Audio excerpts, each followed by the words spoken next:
Ladies and gentlemen, welcome back to another episode of Ready or Not. Today we're talking about something incredibly important, and that is the making of a man. Let's get into it.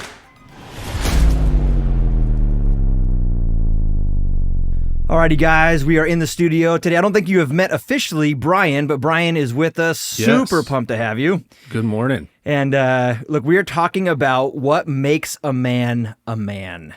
And we're going to be introducing 4 different, I think, ingredients or topics of conversation.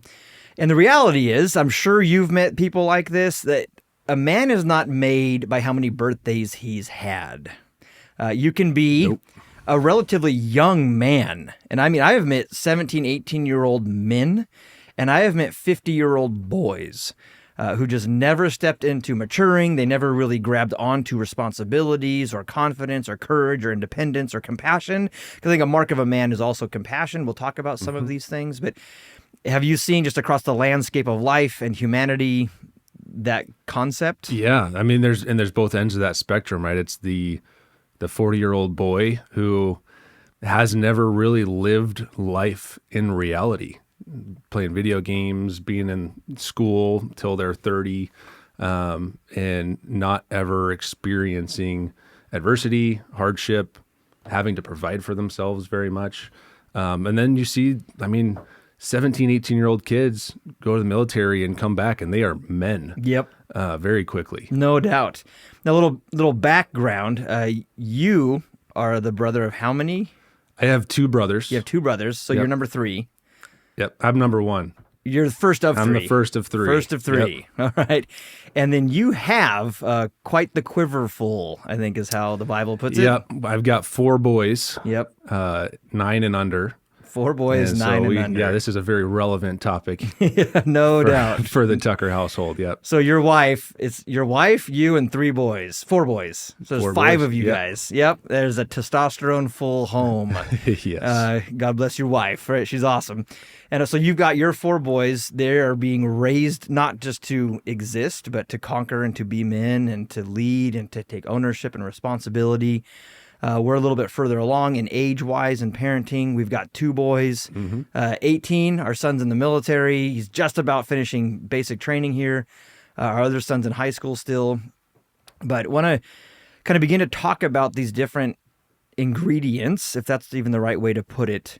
But there are, I think, necessary areas of intentionality that a mom and a dad need to have. You don't accidentally raise good kids. You don't. You don't accidentally raise men who can be responsible and compassionate, can be strong and yet understanding.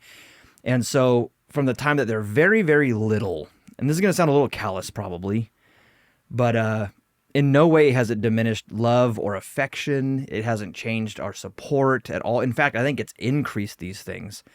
But early on, I think our boys were like 5 and 3, and the Lord just impressed upon my heart very heavily that we were to raise them with the goal of them not needing us anymore.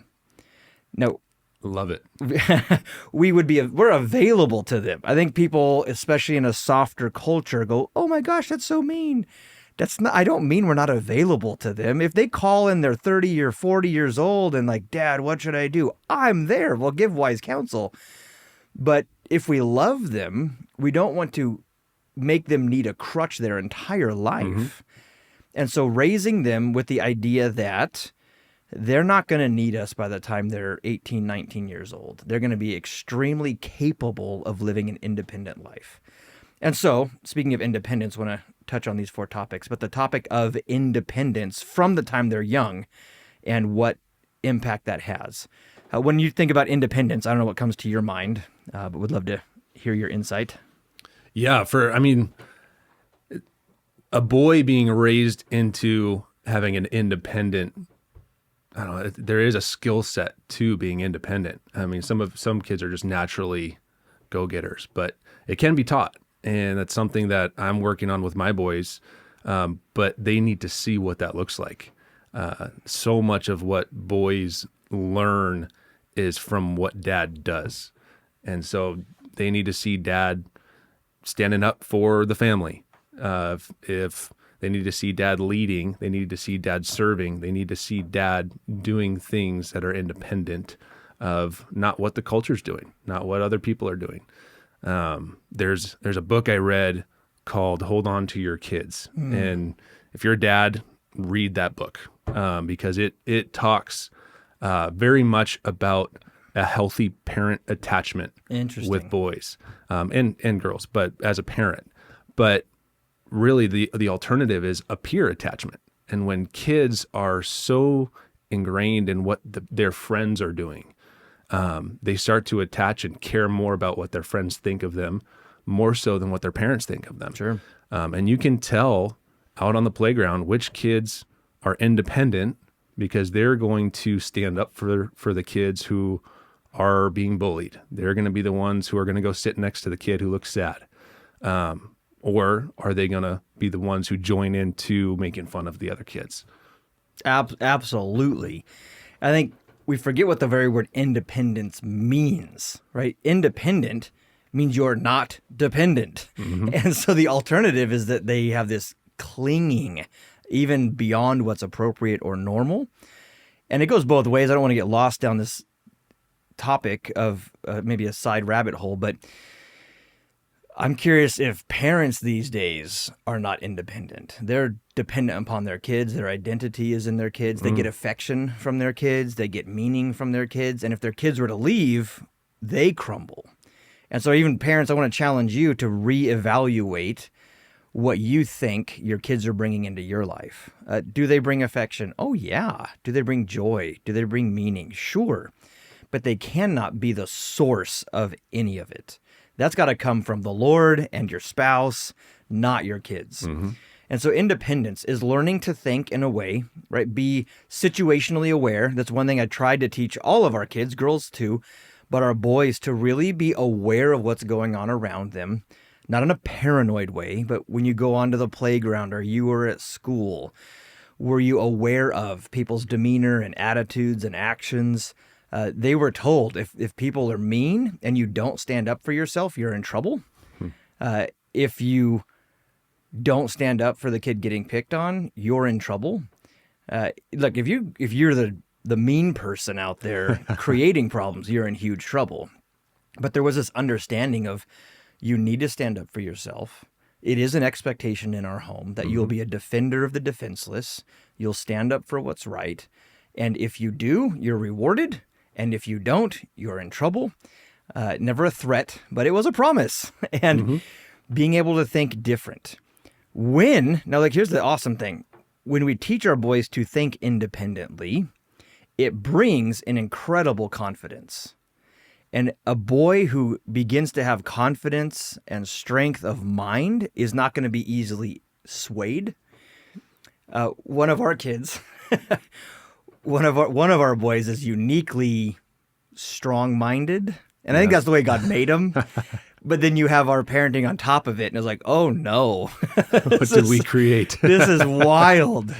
But he's going through a phase of life where he's becoming very strong-headed towards good, and that's been the goal. Right? If you can have a strong mind who veers from sin and towards righteousness, then when they're strong, stubborn, and independent towards good, and they're a force to be reckoned with.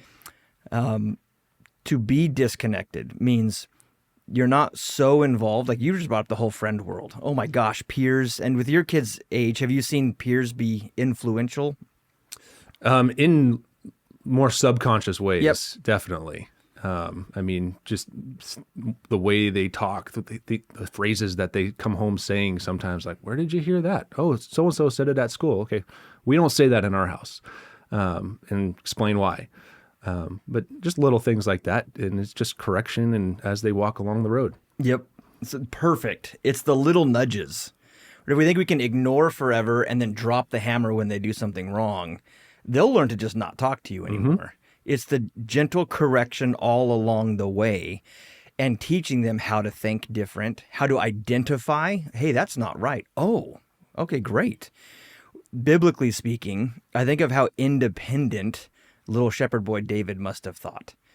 He thought totally different. He shows up to this valley. There's this giant down there in the land. You have the entire army of Israel standing on the hillside, and no one will engage. The norm was to step back. Yeah. The norm was to stay safe. The norm, and it was okay, apparently. No one was being threatened or challenged or being, told that they were weak and losers. But everyone kind of stood back on the hillside of safety, rather down into the valley where there would be victory. Mm-hmm. And so this young boy, no armor, but showed up thinking a little bit different, and in teaching boys to think different, because independence isn't an attitude, it is a mindset. And I think that's the important part. It's not a personality. Well, my kid's not born as an independent person. Oh, we're not talking about being boisterous and loud by personality. Independence is not an attitude. It is a mindset that I can go against the grain. I can think differently. I'm expected to think differently. And out of that, if we show them people like David in the Bible, or Shadrach, Meshach, and Abednego, by God's grace, you get a few friends who are independent. You can reshape the whole world. You can change the trajectory of a whole nation. And so removing yourself from normal cultural thinking. Our son did this at school not that long ago, and his teacher threatened him, if you don't stop talking the way you are. And he was just standing up for the other view, whether it was homosexuality or evolution. And she said, if you don't stop talking about that, I'm going to call your parents. And it was funny. He said, I remember, Dad, in my mind, you said, if we ever got in trouble for doing good, you'd take us out to ice cream. It had been 10 years since I told him that. But in his mind, 10 years later is this reinforcement of righteousness. Be independent. Stand for what's right. It's not an attitude. It is a mindset. And so teach our boys that they must think different.